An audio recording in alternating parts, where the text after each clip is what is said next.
So most of the people, they have joined, I think. So today our practical for the second year is optic nerve, related to optic nerve. Optic nerve के बारे में किसी ने कुछ पढ़ा हो या कोई थोड़ा बहुत आइडिया हो तो he can share with us. कैसे कोई भी एक पेशेंट आपके पास आया है, वो कंप्लेन कर रहा है कि मुझे दूर की नज़र, फार विजन या नज़दीक की नज़र, नियर विजन में मसला आ रहा है, पढ़ने में मसला आ रहा है, या दूर से टीवी पे जो खबरें आ रही हैं या कुछ है वो मुझे नहीं नज़र आती। तो आप क्या करेंगे उसके लिए? तो first of all you will think to evaluate his optic nerve, optic disc, और आई साइट चेक करेंगे। ठीक है, आई साइट चेक करने के लिए सबसे पहले हमारे पास जो मेथड, ब्रॉड मेथड यूज होता है, that is with a Snellen's chart. वो भी हम आपको दिखाएंगे और प्रेजेंट करेंगे कि हाउ द विजुअल एक्विटी, उसको कहते हैं विजुअल एक्विटी, नज़र को टेस्ट करना। ठीक है, तो विजुअल एक्विटी कैसे असेस करते हैं, कैसे मेजर करते हैं, कितने डिस्टेंस से मेजर करते हैं, what is the method of measuring visual acuity. तो ऑप्टिक नर्व को ब्रॉडली असेस करने के लिए काफ़ी सारे मेथड्स हैं, जिनमें से one of it is which we are going to perform today, the visual acuity. और इसके अलावा इशारा चार्ट होता है, कलर चार्ट, उसके अंदर नंबर्स लिखे होते हैं कि वो नंबर्स पढ़ सकता है कि नहीं। इसके अलावा पेरीमेट्री होता है, वो बाद में अलहदा से प्रैक्टिकल आपका आएगा। तो बेसिक तो यही है जो हम परफॉर्म करेंगे। तो anyone who is willing to share regarding optic nerve, who have studied, या पाथवे किसी ने याद किया हो?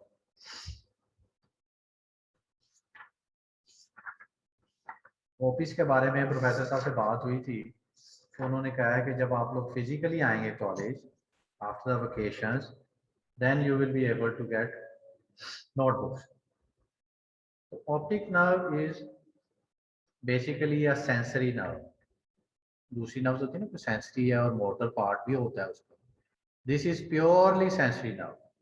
ठीक है, it is concern with the vision.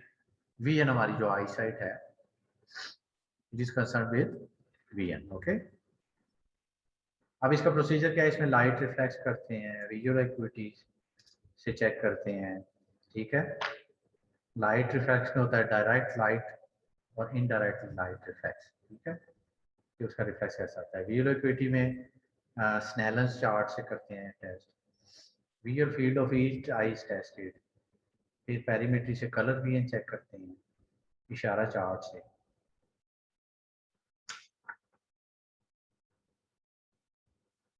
अब इसमें क्वेश्चंस आ सकते हैं, what is the function of optic nerve through electrical impulses? Optical nerve transfers visual information from the retina to vision centers of the brain। ठीक है, optic nerve क्या करती है? Electric impulses को ऑप्टिक नर्व जो है ट्रांसफर करती है विजुअल इम्पल्सेस को, विजुअल इंफॉर्मेशन जो आपने कोई भी चीज देखी है उसको वो ट्रांसफर करती है टूवर्ड्स रेटिना। फिर रेटिना से आगे जो विजुअल सेंटर्स हैं ब्रेन में, वहां तक इंफॉर्मेशन लेके जाती है और वो इमेज प्रोड्यूस हो जाता है। वो पूरा पाथवे है जो आप पढ़ेंगे और आप याद करेंगे। It is which type of nerve? तो it is second type of cranial nerve which is sensory, जो मैंने आपको पहले बताया। अब इसमें कई चीज़ें हो सकती हैं कि जब आप आई टेस्ट करने लगे हैं तो सबसे पहले आप उसका विजुअल देखें, ऑब्जर्व करें कि आई में कोई मसला तो नहीं है, कोई आई में इंजरी तो नहीं है, ट्रॉमा तो नहीं हुआ, कोई फॉरेन बॉडी तो नहीं है, रेडनेस तो नहीं है आई में। तो ना, अगर रेडनेस है या इरिटेशन है तो यू कैन, तो आपके जहन में आएगा कि he might have some infection, जैसे बैक्टीरियल कॉन्जेक्टिवाइटिस होता है, वायरल कॉन्जेक्टिवाइटिस होता है, केराटाइटिस हो सकता है। तो ये इन्फेक्शंस हैं जिनके अंदर से जो, जब ये इन्फेक्शन होती हैं तो आई रेड हो जाती है और एक्सुडेट आना शुरू हो जाता है, वाटरी डिस्चार्ज होता है या पसी डिस्चार्ज होना शुरू होता है। ठीक है, अगर कोई ट्रॉमा होगा तो ब्लीडिंग हो सकती है, रेडनेस होगी, पेरी ऑर्बिटल एडीमा हो सकता है। पेरी ऑर्बिटल का मतलब है कि आपके ऑर्बिट के इर्द गिर्द, ठीक है।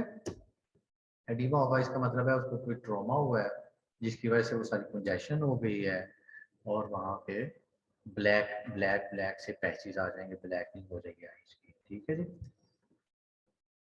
और क्या क्या कंडीशंस इसमें हो सकती हैं, ठीक है जी। इन्फेक्शन हो सकती हैं, ट्रॉमा हो सकता है, फॉरेन बॉडीज हो सकती हैं आँख में, तो वो आपने बड़ा जेंटली उसको थोड़ा सा रिट्रैक्ट करके देखना है, ठीक है। उसको वॉश कर लें सलाइन से या जो भी है, या फॉरेन बॉडी को रिमूव कर सकते हैं। या कोई ऑब्स्ट्रक्शन हो सकती है, लैक्रिमल डक्ट होती है जहाँ से टीयर्स आते हैं, उसमें अगर कोई ऑब्स्ट्रक्शन हो तो कॉन्टीन्यूस डिस्चार्ज होता रहता है। तो ये सारी कंडीशंस हैं, एबनॉर्मल कंडीशन जो आगे जाके आप पढ़ेंगे। उनमें एक हॉर्नर सिंड्रोम भी आता है, हॉर्नर सिंड्रोम। इसमें क्या होता है, मायोसिस होता है, टोसिस होता है, ठीक है। मायोसिस क्या होता है कि पीपल का साइज कम हो जाता है। टोसिस है कि ये आईलिड की वो हो जाती है प्रोट्रूडिंग, यानी नीचे की तरफ ना आईलिड ऊपर उठा ही नहीं सकता, उसको कहते हैं टोसिस। वो जो सुपीरियर ओब्लिक मसल है, ऊपर वाला जो मसल है, वो उसकी वीकनेस की वजह से या किसी अबनॉर्मैलिटी पैथोलॉजिकल होने की वजह से वो आईलिड नीचे आ जाता है, जो उसको पकड़ के उठाना पड़ता है, दैट इज टोसिस। फिर एनहाइड्रोसिस हो सकता है, डिस्चार्ज ज़्यादा होता है। एक्सोफ्थैल्मोस या एनाफ्थैल्मोस हो सकता है। एक्सोफ्थैल्मोस होता है कि आई बाहर की तरफ ज़्यादा निकली होती है, वो होता है थायराइड की प्रॉब्लम्स होती है, थायरोटॉक्सिकोसिस में, हाइपरथायरॉयडिज्म में, ठीक है ना, मिक्स एडिमा में। जबकि एनोफ्थैल्मस का मतलब है अंदर की तरफ चला, बच्चों में ट्यूमर्स होते हैं, आई के ट्यूमर्स, और इस तरह की कंडीशंस हो सकती हैं, ठीक है ना। फिर वो आप पाथवेज में पढ़ेंगे, कॉन्स और रोड्स क्या करते हैं, ये सारे क्वेश्चंस हैं रिलेटेड टू दी।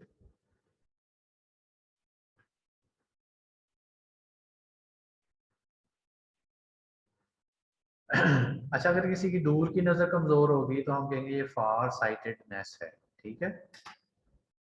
और नियर की होगी तो नियर साइटेडनेस, अगर उसकी कमज़ोर होगी नज़र तो नज़दीक, तो वो रीडिंग नहीं कर सकेंगे। तो आप उसको सजेस्ट करेंगे कि आप जाके ऑफ्थल्मोलॉजिस्ट से असेस कराएं अपनी आइज को, तो ऐनक लगाएं। अगर ऐनक नहीं लगाएंगे तो आपका वो नंबर बढ़ता जाएगा और ज़्यादा वो इंक्रीज होती जाएगी, नियर साइटेडनेस या फार साइटेडनेस। तो ऐनक लगाने का फ़ायदा ये होगा, ग्लासेस लगाने का फ़ायदा ये होगा कि आपके वो जो नंबर है वहीं पे रुक जाएगा, उससे ज़्यादा इंक्रीज नहीं होगा, ठीक है जी।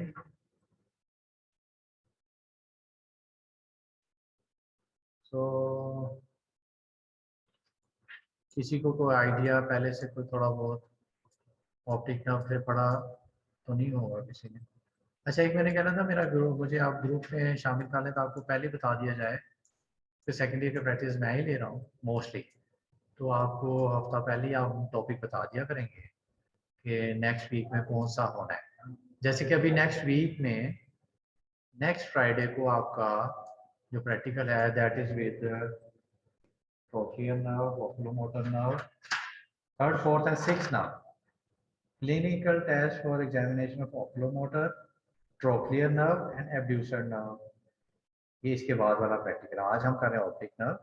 So on the next Friday we will have a clinical test for examination of oculomotor, trochlear and abducer nerve, third, fourth and sixth nerve, इसके बारे में हम पढ़ेंगे, ठीक है जी। तो इस तरह आपको पहले ही एक हफ्ता पहले बता दिया करेंगे ताकि थोड़ा बहुत आप उसके बारे में पढ़ लें। तो अब आपको हम डिमोन्स्ट्रेट करके दिखाते हैं, मुनव्वर साहब भी हमारे साथ हेल्प करने के लिए हैं। अच्छा, यूजली हम जब भी कोई पेशेंट इस तरह आ जाता है, कहता है कि मेरी नज़र आप चेक करें, तो वो, हाँ, और भी कौन सी क्लिनिकल कंडीशन है जिनमें ये हो सकता है, डायबिटीज मेलाइटिस है, शुगर के जो मरीज हैं इनमें भी नज़र कमज़ोर हो जाती है। तो हम हर एक को कहते हैं कि एवरी 6 मंथ्स या एवरी 3 मंथ्स पेरियोडिकली आप जाएं, ऑफ्थल्मोलॉजिस्ट के पास भी जाएं, शुगर कंट्रोल रखें और अपनी आई साइट टेस्ट करें।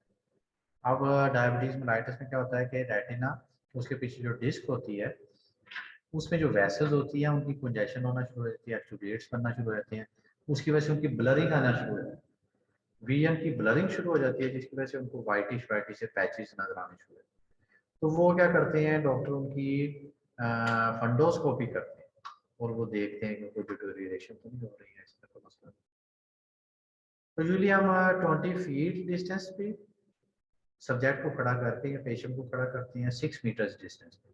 और हमारे पास स्नेलन चार्ट है, अभी आपको दिखाते हैं, मेरे पीछे लगा। तो उसका सबसे ऊपर वाला सबसे बड़ा लफ्ज होता है, वो हम कहते हैं पढ़े। अगर वो पढ़ लेते फिर उससे नीचे वाली लाइन पढ़े, फिर उससे नीचे वाली लाइन पढ़े, फिर उससे नीचे। अगर सबसे आखिरी लाइन वो पढ़ लेता है at a distance of 6 metres 20 feet, तो उसकी हम कहेंगे आई सेट इज 6/6, क्योंकि वो 6 मीटर्स पे पढ़ रहा है। ठीक है, 6 मीटर्स पे पढ़ रहा है और 6 नंबर पढ़ रहा है। वो जो नंबर्स लिखे होते हैं उनके ऊपर लिखा होता है 6/60, 6/36, 6/24, 6/18, 6/12, 6/6। तो 6 मीटर से अगर उसने पढ़ लिया तो 6/6। अगर वो नहीं पढ़ सका आखिरी लाइन, उसे ऊपर वाली लाइन पढ़ी तो हम कहेंगे ही 6/24। तो ये एक नंबर दे दिया जाता है जिसके फिर उसकी क्लासेस बन जाते हैं। वो लगाएगा, then he will be able to read the last line with those glasses. ठीक है जी, चलें अभी हम आपको प्रैक्टिकली परफॉर्म करके दिखाते हैं। पहले चार्ट दिखाते हैं, चार्ट। अच्छा जी, पहले हम चार्ट देखते हैं।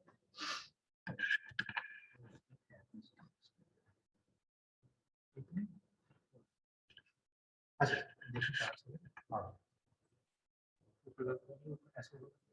हाँ। अच्छा जी, ये देखें सबसे ऊपर वाला वर्ड जो कि सबसे बड़ा है, टी, दैट इज टी, और इसके नीचे लिखा हुआ है 6/60। अब एक बंदा जो मुनव्वर साहब सामने खड़े हैं, हाँ जी मुनव्वर साहब खड़े हैं at a distance of 6 metre, 6 metre sorry 20 feet. ठीक है ना। अब हम इसे कहेंगे कि आप एक हाथ से एक आंख बंद कर लें, क्योंकि एट ए टाइम हमें एक ही आंख टेस्ट करनी है। एक हाथ अपनी एक आंख पे रख लें, उसको बंद कर लें, दूसरी आंख से पढ़ें। तो if he is able to read कि टी पढ़ लिया है, तो दैट मींस ही 6/, टी अगर नहीं पढ़ सकते तो 6/6। अगर आप पढ़ना शुरू करें टी जी, नीचे वाली line Y H U B A T Y M, ये नहीं पढ़ा जाए। आप देखिए जी, मुनव्वर साहब ने यहाँ तक पढ़ लिया ATYM। अब इसका है 6/24। ठीक है जी, और नीचे वाली लाइन नहीं पढ़ सके, दैट इज 6/18। तो हम कहेंगे कि मुनव्वर साहब की जो लेफ्ट वाली आई है, जो हम टेस्ट कर रहे हैं, दैट इज जो लेफ्ट वाली आई, देखें लेफ्ट वाली आई जो हम टेस्ट कर रहे हैं, दैट इज चार्ट पे आप इधर आए, चार्ट पे, दैट इज 6/18। ठीक है जी, ये लिखा हुआ है 6/18। ठीक है ना। 6/60 है, 6/36, 6/24, 6/18, 6/12, 6/9, 6/6। चलिए अब हम दूसरी आई टेस्ट करेंगे जी। पहली लाइन से पढ़ना शुरू करें, TOYHUP,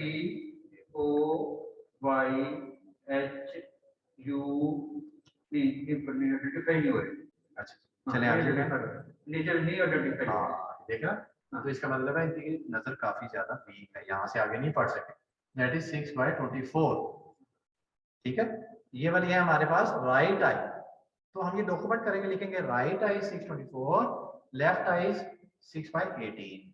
ठीक है ना। तो इसके मुताबिक दोनों डिफरेंट लेंस बन जाएंगे, इनके क्लासेस बन जाएंगे, रूल्स बन जाएंगे।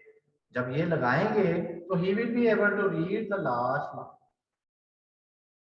ठीक है, चले आप आए, आप आइए। अब हमारे दूसरे दोस्त हैं, ये पढ़ेंगे एट द फीडर, देखेंगे डिफरेंस आप देखेंगे। ये हमारे दूसरे आ गए हैं सब्जेक्ट, सब ऐड। अब ये भी देखें 6 फीट पे हैं। आप पहली लाइन पढ़नी शुरू करेंगे, TOYHUPATYUHYUPTXO। नहीं तो ये very good. So he is able to read till this line. So below this is 6/9. So his right eye is 6/9. चले दूसरी आई। अब हमने दूसरी आई क्लोज करा दिया, उसे आपने देखा नहीं, राइट आई क्लोज कर दिया। अब लेफ्ट आई को ये पढ़ेंगे, लेफ्ट आई से पढ़ेंगे TOYHUPATYMXOWUH। तो ये नहीं पढ़ा जाता। हाँ, तो ये दूसरा वाला ज्यादा आपकी वीक है, दैट इज 6/12। तो लेफ्ट इज 6/12, राइट इज 6/8। चलिए थैंक यू वेरी मच। नहीं जी, बस इतना सा काम था। सेकंड ईयर में जो प्रैक्टिकल्स हैं, these are very easy and small practicals, short time practicals. तो इसमें ज़्यादा टाइम नहीं लगता, इसी तरह के थोड़े थोड़े से होते हैं। लेकिन इससे रिलेटेड इन्फॉर्मेशन आपने पढ़नी है, वो आपके लेक्चर में भी आएगी, सारा ऑप्टिक नर्व के बारे में, उसका पाथवे, उसकी एबनॉर्मेलिटीज और उसमें जो जो प्रॉब्लम्स आती हैं और वो सब। ठीक है जी, इसका मतलब इन दोनों पेशेंट्स की ऑप्टिक नर्व इज इंटैक्ट, उसमें कोई मसला नहीं है। ठीक है, लेकिन देयर विजुअल एक्विटी और विजुअल फील्ड और वो जो इमेज प्रोड्यूस होना चाहिए दैट इज लिटिल, ठीक है ना। तो उसके लिए है कि हम इनको ग्लासेस एडवाइस कर देंगे, दे नीड टू वियर ये इसी नंबर के ग्लासेस जैसे मैंने पहने हुए। अब मेरी फार साइटिनस भी है, नियर की भी है, ये मल्टी फोकल है, दोनों है इसके अंदर। नीचे आपको छोटी सी लाइन नजर आ रही होगी, दैट इज फॉर नियर भी है। जब मैंने पढ़ना होता है करीब से तो वो मैं नीचे वाला देख लेता हूँ मिरर उसके लेंस से। जब मैंने दूर वाला देखना होता है, मैं ड्राइविंग करते हुए या टीवी देखते हुए, तो मेरा ऊपर वाला काम। तो आपने बस यही लिखना है, कॉपी पे भी यही कि फाइंडिंग्स में या एग्जाम में भी ये होता है कि आपने सिर्फ फाइंडिंग्स लिखनी होती है कि मैंने ये टेस्ट किया, my patient is this, his age is this much, यानी 60 इयर्स ओल्ड, 55 इयर्स ओल्ड, नाम लिख के ये वो कंसेंट लेना होता है सबसे पहले। ये चीज़ों बड़ी गौर तलब है ड्यूरिंग द एग्जाम भी। तो अच्छा, एग्जाम में क्या होता है कि इसी तरह आपको दिया जाएगा तो आपने उसको खड़ा करना है, सबसे पहले अपना इंट्रोडक्शन कराना है, I am doctor this and this और I want to examine your eyes और eyesight regarding the optic nerve. So आप 30 फुट कंसेंट लेना है कि आपकी इजाज़त है, तो वो कहेंगे ठीक है इजाज़त। इसके 3 से 4 नंबर होते हैं, इंट्रोडक्शन, टेकिंग कंसेंट, अगर ज़रूरत पड़े तो एक्सपोज द पेशेंट, इसमें तो नहीं ज़रूरत, बाकी कई प्रोसीजर्स में आ जाती है आपने एक्सपोज करना। तो ये 3 से 4 नंबर इसके होते हैं एग्जामिनर के पास। तो उसके बाद आप इसी तरह उसको 20 फुट के फासले पे या 6 मीटर्स के फासले पे खड़ा करेंगे और उसकी आई टाइप टेस्ट करें। आप आपने कहीं पे भी क्लिनिक्स पे भी जाएंगे ना, आप कभी अपने किसी रिलेटिव के साथ गए हों या वैसे ही गए हों, तो आप हॉस्पिटल्स में देखेंगे इसी तरह चार्ट लटका होते हैं, तो वहीं पे वो टेस्ट करते हैं।